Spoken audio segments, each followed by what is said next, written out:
Jonathan Lee Riches, aka JLR, Justice for Summer Wells. Don Wells used to live right here. Don Wells used to live right here.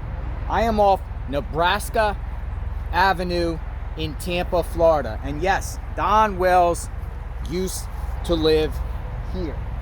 This is a lot right here, lot 111. I have arrest records right here of Don Wells. Don Wells, his arrest record from 1991 when he was arrested for domestic violence. Don Wells was arrested in December of 1991 for domestic violence. And when he had his domestic violence incident, it was right here. It was right here. I'm gonna spin the camera around. Don Wells, that's 113, that's 115, 111 right here. 111 right here. Don Wells right here. This is where Don Wells used to live. Now, that was 31 years ago. Not sure if this was the same trailer from when he was arrested, but this was definitely where he got arrested for his domestic violence incident. The incident happened here. This is a trailer park off Nebraska Avenue, North Tampa. I have the arrest record of Don Wells. I just want to read you something. I want to read you a little bit about. Now, I have the incident reports. I have the affidavits. I want to read you this. And this is about the investigation. So, regarding a complaint of domestic violence, writer met with the victim, and the victim's name is redacted, and witness. Writer observed blood covering the victim's face and clothing. Writer observed the blood to be coming from a cut on the bridge of the victim's nose. Writer also noticed bruising and swelling on the victim's face. Writer photographed the victim's injuries. Writer did not observe any injury on the victim's back, although the victim did complain of back pain. Writer requested EMS respond, but the victim refused to be treated. Writer noted no physical injury onto the two minor children.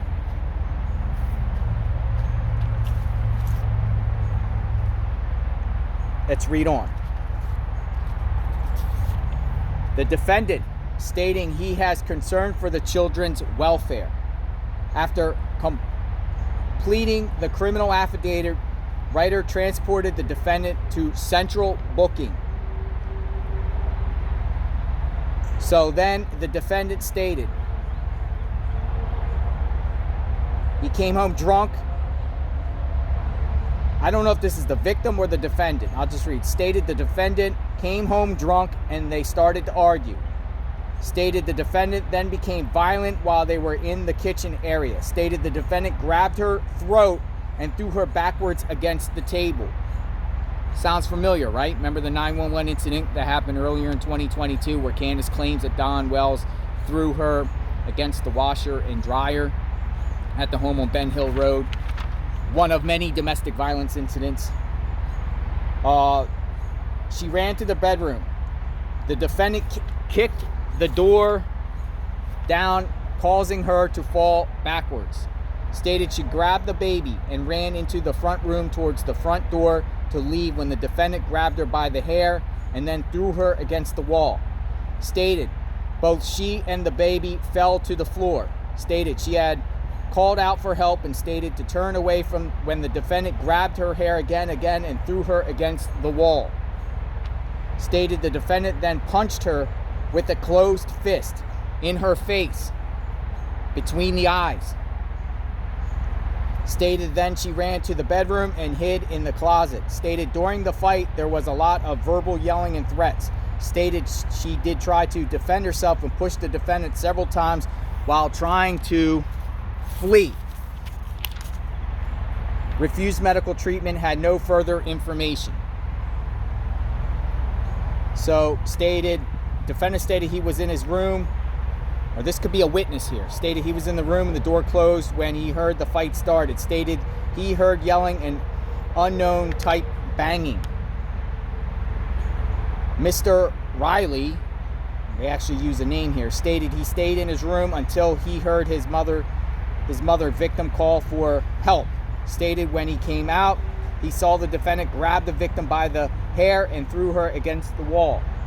Stated he then ran out of the back door and called the police. No further information. Donald Wells, after being advised of his rights, admitted to punching the victim with his right fist in the face.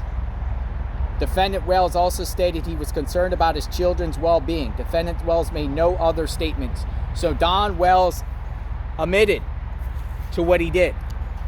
Don Wells admitted to what he did. And it was at this location right here, 1991, December. This is one of many arrests by Don Wells. What was he doing in Tampa? Because he only lived here for a short period of time. Who was he with?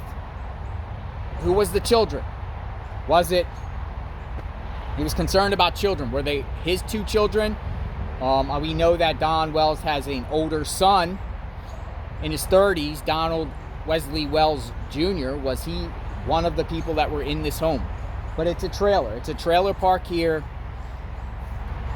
Don went to jail for I believe he went to jail for like a week and a few days. And then he got out and no other jail time. I got all this information via a public records request, Florida Sunshine Law. You guys can do the same. I know other people have talked about this before, but this is the first time someone has actually went to another house belonging to Don Wells to show what it looks like. It is a trailer. It's a trailer park. It's quiet back here. Roads are bumpy. You see this one here, got furniture outside their home. It's right off of 275 in Tampa, Florida, Hillsborough County. So Don Wells was arrested in Hillsborough County for a domestic violence incident that happened on this lot right here. Just giving you a little bit of background on Don Wells. 40 years, been arrested here in Hillsborough County, been arrested in Texas. Oh, by the way, one of his aliases for this arrest here was a John Miller from Texas. It said John Miller from Texas. Let me go back over here and see if I can find that real quick. A John Miller from Texas. He had an AKA. And then at the time, according to the incident report, he worked a company, construction drywall. He worked drywall. It says it works drywall. That was his listed occupation, drywall. So, you know, Don Wells seems to be doing drywall all his life, the drywall business. You know, we have heard from co-workers of Don that he was actually a good worker. We have heard that he works very hard and he's a good worker. So there you have it. He's also been arrested in Utah, Tennessee, and Arkansas. So he's been arrested multiple times. Don Wells currently sits in the Hawkins County Jail serving 11-month, 29-day sentence for a probation violation. And people are wondering, you know, is he going to get out? Or is he going to actually get arrested while he's incarcerated for something to do with Summer? Because Summer Wells is still not found. She went missing June 15, 2021. For anyone that's just, you know, coming on, most of the people that watch my videos have been following the Summer Wells case. I have hundreds of videos about the Summer Wells case. So just go back and review. I've touched this case at many, many angles. I've been to the scene up there in Rogersville 5 times. I've spoken to former friends, neighbors, co-workers, associates, the sheriff's office, been doing searched with neighbors, you know, just trying to retrace their steps. A lot of videos retracing their steps that day, June 15th, 2021, the day Summer Wells went missing. A lot of content. So just go back on my videos and see the content. I am out here Justice for Summer Wells. Where is Summer Wells? Summer Wells needs to be found. Enough is enough. You know, if you have any information, please contact the Tennessee Bureau of Investigation, 1-800-TBI-FIND, or Hawkins County Sheriff's Office with credible information. With credible information. There's somebody getting out there. It's probably the one that lives at that home. That's not the home there. That's the next one over. If you have any credible information, contact the Tennessee Bureau of Investigation, 1-800-TBI-FIND. Justice for Summer Wells. Let's hope she's found soon. Everyone be safe. God bless.